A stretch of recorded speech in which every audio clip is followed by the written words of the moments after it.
আসেন আল্লাহর নামে শুরু করি। মির্জা ফখরুল সাহেবের পিছনে একজন মানুষ দেখলেই বোঝা যায় গরিব মানুষ, দাঁতগুলা একটু হলদে হলদে, পান খাওয়া, বেচারা ওরকম কাপড় চোপড়ও পরা ছিল না। কিন্তু ওর ভিতরে গেল কিভাবে? ওখানে তো সবাই কাপড় চোপড় খুব পশ, দামি দামি কাপড় চোপড় পরা, সবাই নেতা। মির্জা ফখরুলের পিছনে পিছনে ওই একজন কিন্তু খুবই সাধারণ মানুষ, যে বলতেছিল, স্যার আমারে চিনছেন নাকি? আর মির্জা ফখরুল সাহেব ঘুইরা একটা ধমক দিল। আর লোকটা জানেন, ধমকের পরও হাসিটা ধরে রাখছে, কিন্তু ওর চোখটা দেখেন একেবারে অসহায় হয়ে গেছে।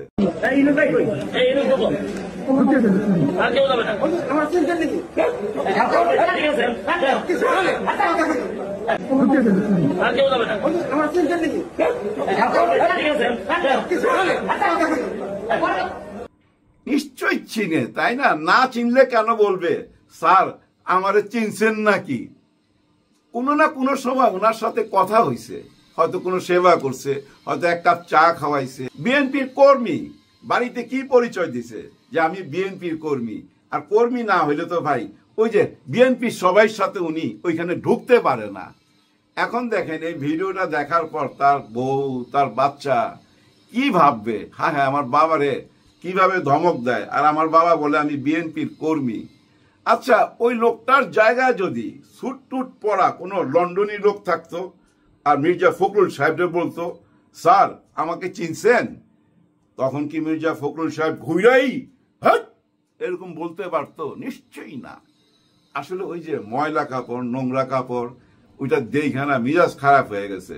আর তোরা চিনলো কি? সবাই সামনে বলতে হবে তোরা চিনি, কিন্তু এটা ভুল। হ্যাঁ, এটা ভুল। দেখেন, নেতাদের হইতে হয় বড় অভিনেতা, অভিনেতা না হইলে নেতা হওয়া যায় না। আমি যখন তিতুমির কলেজে পড়তাম তখন আমি ছাত্রলীগ করতাম, তো মাঝে মাঝে বড় বড় নেতারা আসতো ছাত্রলীগের। ওই যে চাইর খলিফা ছিল স্বাধীনতা যুদ্ধের সাথে জড়িত, যেমন আসাম আব্দুল রব, উনি জাতীয় পতাকা উড়াইছিল, বাংলাদেশের পতাকা প্রথম উনিই কিন্তু উঠাইছিল এই ঢাকা বিশ্ববিদ্যালয়। আমরা এই ইতিহাস অনেকেই জানি না। ওই চাইর খলিফার একজন আসতো এই আমাদের তিতুমির কলেজে। ওই চাইর খলিফার একজনের খুব কাছাকাছি যাওয়ার আমার সুযোগ হয়েছে। তো ওনাকে আমি দেখি সবসময় বগলা সিগারেট খায়। বগলা সিগারেট মানে বুঝছেন, এই সিগারেটটা এখন পাওয়া যায় না। সিগারেটের প্যাকেটের মধ্যে একটা বক ছিল, ওই সিগারেটটাই খাইতো উনি। তো সবাই সামনে উনি ওই বগলা সিগারেটটা খাইতো। আবার গোপন মিটিং এ 4-5 যখন থাকতো ওনারা, আমি তো পিছে দাঁড়ায় থাকতাম, তখন দেখতাম পকেট থেকে ক্যাভেস্টেন সিগারেট বাই করে খাইতো। মানুষের সামনে খায় বগলা সিগারেট, আর নিজের বন্ধু বান্ধব যখন ক্লোজ ডোরে থাকে তখন ক্যাভেস্টেন সিগারেট বাই করে খায়। এক পকেটে বগলা সিগারেট, এক প্যাকেটে ক্যাভেস্টেন সিগারেট। ক্যাভেস্টেন সিগারেটটা দামি সিগারেট ওই আমলের, তখন এই ব্যানসন ট্যানসন এগুলো ছিল না। তার মানে কি দেখছেন কত বড় অভিনেতা? উনি বুঝা ফেলাইছে যে পাবলিক সেন্টিমেন্টের ব্যাপার, আমি যদি দামি সিগারেট ফুকি তাদের সামনে, তারা এটা মাইনা নিবে না। ওই যে নর্মাল পাবলিক যেটা খায়, মানে আম পাবলিক যেটা খায়, ওই বগলা সিগারেট বগ মার্কা ওইটাই টানতো। কত বড় অভিনেতা! এরকম অভিনেতা হইতে হয়। আসলে মির্জা ফখরুল সাহেব অভিনেতা হইতে পারে নাই, উনি খুবই সাধারণ, মেজাজ মর্জি হারায় ফেলায়, প্রকাশ করে ফেলায়।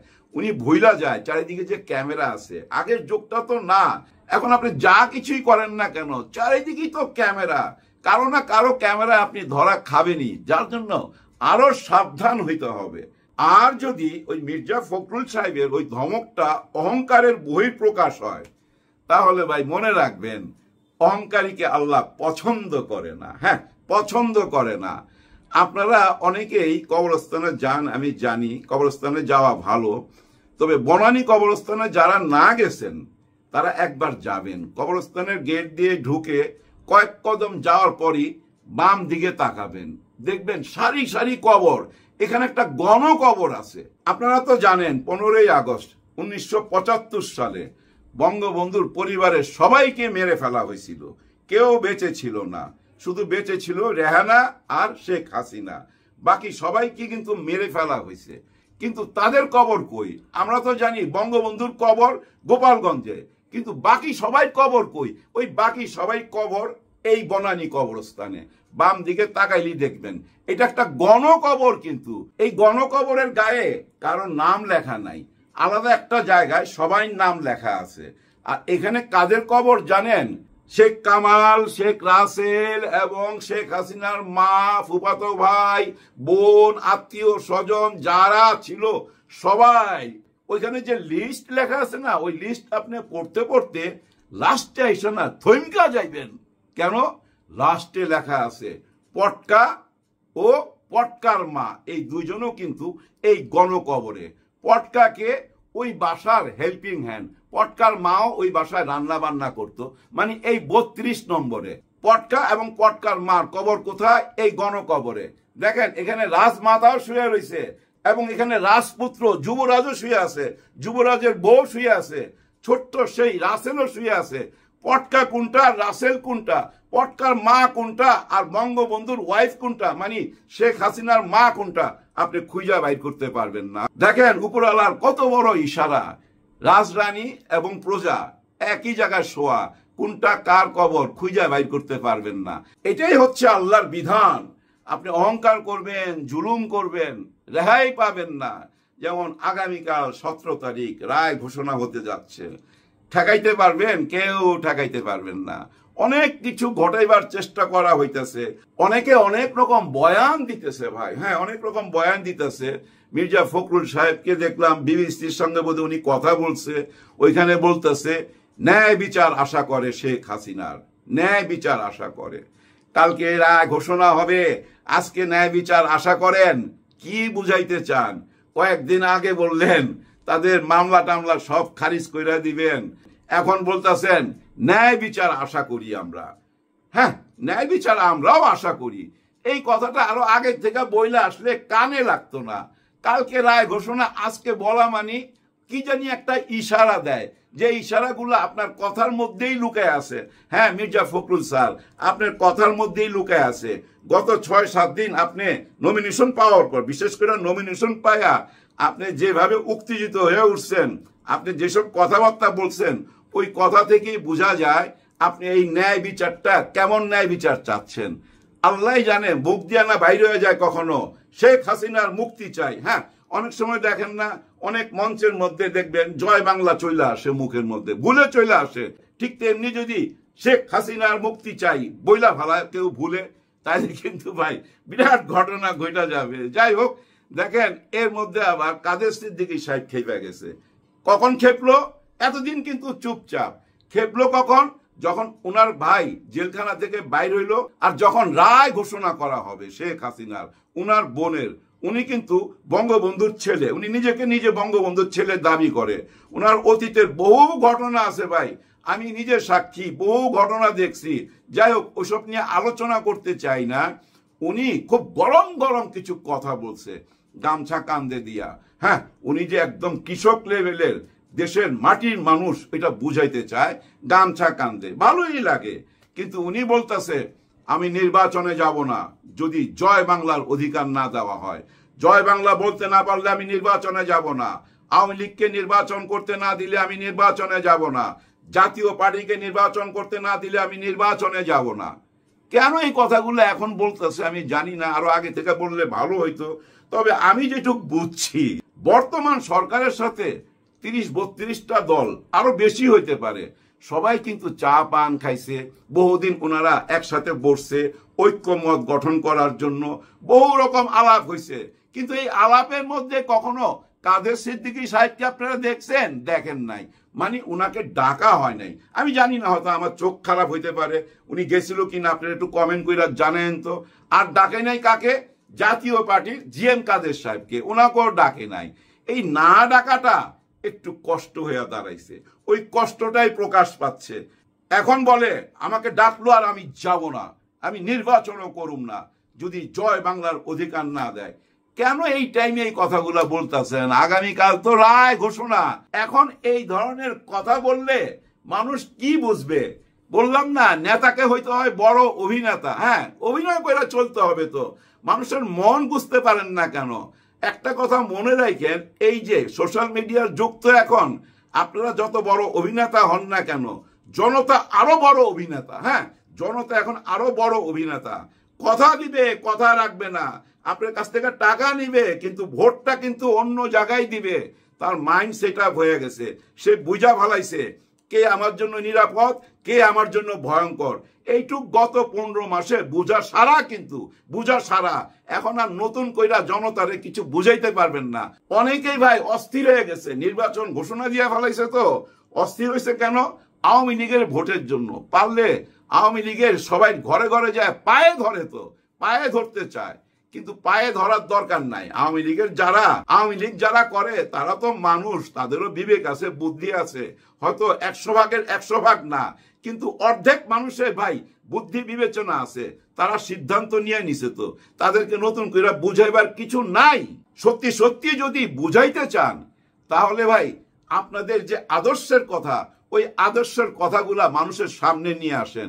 এখন ওরা কি বললো, ওরা কেন বললো 5 ঘন্টা মেয়েরা চাকরি করবে, বাকি টাইমটা কেন চাকরি করবে না, এগুলা নিয়ে সমালোচনা কইরা লাভ নাই।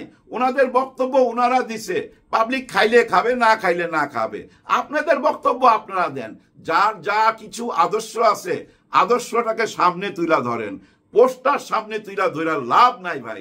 হ্যাঁ, পোস্টারের কথা কেন বললাম আপনাদের মনে আছে?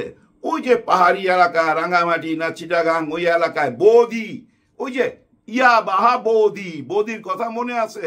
এই বৌদিও তো ভাই পোস্টারের মধ্যে বঙ্গবন্ধুর ছবি বড় করে দিত, তার চেয়েও বড় করে দিত আবার শেখ হাসিনার ছবি এবং তার নিজের ছবি। এই যে 3টা ছবি ব্যবহার কইরা সে ভিতরে ভিতরে কি করত এটা তো আমরা জানি, সবাই জানি। ঠিক তেমনি এই পোস্টারের মধ্যে ভাই অনেকেই বুঝছেন বড় বড় নেতাদের ছবি দিয়ে নিজের ছবি দিয়ে দেয়। আসলে যায় দেখবেন খোঁজ খবর নিয়ে ওই বেটা হচ্ছে গিয়ে ইয়াবা ব্যবসায়ী, নাহলে মদ ব্যবসায়ী, না হলে বালু মহল দখলকারী, মানে চাঁদাবাজ, কিছু না একটা কিছু আছে। এরকম মানুষও পাবেন, আমি সবাই কথা বলছি না, কিন্তু এরকম মানুষের সংখ্যা প্রচুর, যারা বড় বড় নেতাকে ছবিতে মানে পোস্টারে ব্যবহার কইরা নিজেকে তুইলা ধরে। কিন্তু এগুলো তো বন্ধ হইতে হবে না? হ্যাঁ, বন্ধ কইরা দিছে। আগামী নির্বাচনে না এগুলো করার সুযোগ পাবে না। যার যার প্রতীক নিয়ে সে নির্বাচন করবে। ওই যে আওয়ামী লীগে আমলে দেখছি না, নৌকা ব্যবহার কইরা যে লোক কোনোদিন চেয়ারম্যান মেম্বারের দ্বারা পাস করতে পারবে না, সে লোক এমপি হয়ে গেছে নৌকা ব্যবহার কইরা। ঠিক তেমনি কেউ যদি মনে করেন ভাই একটা টিকিট কোন অনেক টাকা দিয়া কিনা ওদের প্রতীক ব্যবহার কইরা সংসদে চইলা যামু, এমপি হয়ে যামু, গাড়িতে পতাকা উড়ামু, ভুল ভুল, পারবেন না। আপনি নিজের প্রতীক নিয়ে নির্বাচন করতে হবে। অনেক কিছু সংস্কার হয়েছে, জুলাই সনদপত্রেরও ভাই ঘোষণা হয়ে গেছে, গেজেট পাস হয়ে গেছে। এখন কথা হচ্ছে কেন এনসিপি সাইন করে নাই? এনসিপি সাইন না করার পিছনে অনেক বড় একটা রহস্য লুকায় রয়েছে। সেই রহস্যটা কি জানেন? একটু ইঙ্গিত দেই, ইঙ্গিত দিলেই বুঝতে পারবেন। দেখেন, কোন কারণে যদি আবার কোনো বিপ্লব ঘটাইতে হয়, আবার যদি প্রতিবাদ করার জন্য রাস্তা ঝাঁপায় পড়তে হয় এনসিপি কে, তারা কি পারবে? পারবে না, কারণ তারাও তো সিগনেচার করছে ওইখানে। তার মানে তারা সব কিছু মাইনা নিছে, আর ওই মাইনা নেওয়ার কারণেই আবার বিপ্লবী হয়ে দাঁড়াইতে পারবে না, প্রতিবাদী হয়ে দাঁড়াইতে পারবে না। ওই জন্যই সিগনেচার করে নাই। যারা সিগনেচার করছে তারা তো ভাই সবাই আটকে গেছে। হ্যাঁ ভাই, আটকে গেছে নতুন একটা বাংলাদেশের ফ্রেমের মধ্যে। এই ফ্রেমের বাইরে যাইতে পারবে না। আর ওনারা করে নাই কেন? ওনারা ওই সুযোগটা রাইখা দিছে। যদি দেখে কোনো উল্টা পাল্টা, হ্যাঁ সবই ঠিক যাচ্ছে এখন, কিন্তু উল্টা পাল্টা দেখলে আবার উইখা দাঁড়াবে। আপনারা হয়তো বলতে পারেন কিভাবে বলেন সব ঠিক যাচ্ছে? যদি সব ঠিক যায় তাহলে কেন মাঠ পর্যায়ে এখনো আন্দোলন চলতেছে? অর্থাৎ এই যে 8 দল ইসলামিক মাইন্ডের মানে জামাতে ইসলাম, ওনারা কি বলছে যে আমাদের কিঞ্চিত পরিপূর্ণ হয়েছে, অল্প পাইছি, আরো অনেক দাবি দাওয়া রয়ে গেছে, যার জন্য আমরা মাঠেই থাকবো, আমাদের দাবি দাওয়াগুলো আমরা বইলেই যাব। আমরা ইউনূস স্যারের কাছে আশা করি আমাদের দাবি দাওয়াগুলা বিবেচনায় নিবে, বিবেচনায় নিতে বলছে। মানে এমন না যে না দিলে যমুনার ভিতরে ঢুইকা পড়ুম, এমন না। তার মানে কি জানেন? এটা দাবি রাখার জন্য দাবি রাখা, একটা চাপে রাখা। একদম চুপচাপ থাকলে তার রাজনীতি হয় না, বলার জন্য বলতে হবে। ওগুলা মাথায় নিয়েন না, দেশ সঠিক পথেই যাচ্ছে। দেখেন না আজকে নতুন পোশাকে পুলিশ চলে আসলো, অনেকে ব্যঙ্গ কইরা বলতেছে এইটা কি ধরনের কালার হইলো, চকলেট চকলেট বয় মনে হয়, এরকম কথা। ভাই প্রথম যখন পুলিশের ড্রেস দিছিল তখনও শুনছি, এগুলা দিয়ে কোনো লাভ নাই। আসলে হলো মন মানসিকতা, পোশাক বদলায় লাভ কি? মন মানসিকতা বদলাইতে হবে। পোশাক দেখা মানুষ বিচার করা যাবে না।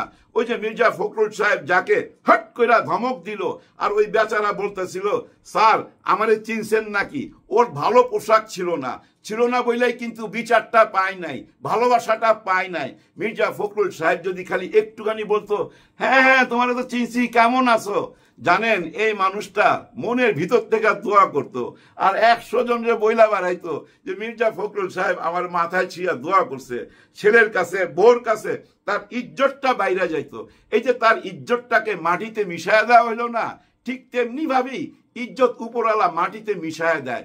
অহংকার করলে খুব সাবধান। এই দুনিয়াকে বুঝতে চাইলে একটা বার হইলো বনানী কবরস্থানে ঢুইকা ওই সাইনবোর্ডটা পড়বেন। ওই সাইনবোর্ডের মধ্যেই পুরা দুনিয়াটা আপনি খুঁজা পাবেন। হ্যাঁ, ওই যে পটকা আর পটকার মা, রাজা আর প্রজা একসাথে মাটিতে। এইটুক বইলাই বিদায় নিচ্ছি। সবার জন্য সবাই দোয়া করবেন। আল্লাহ হাফেজ।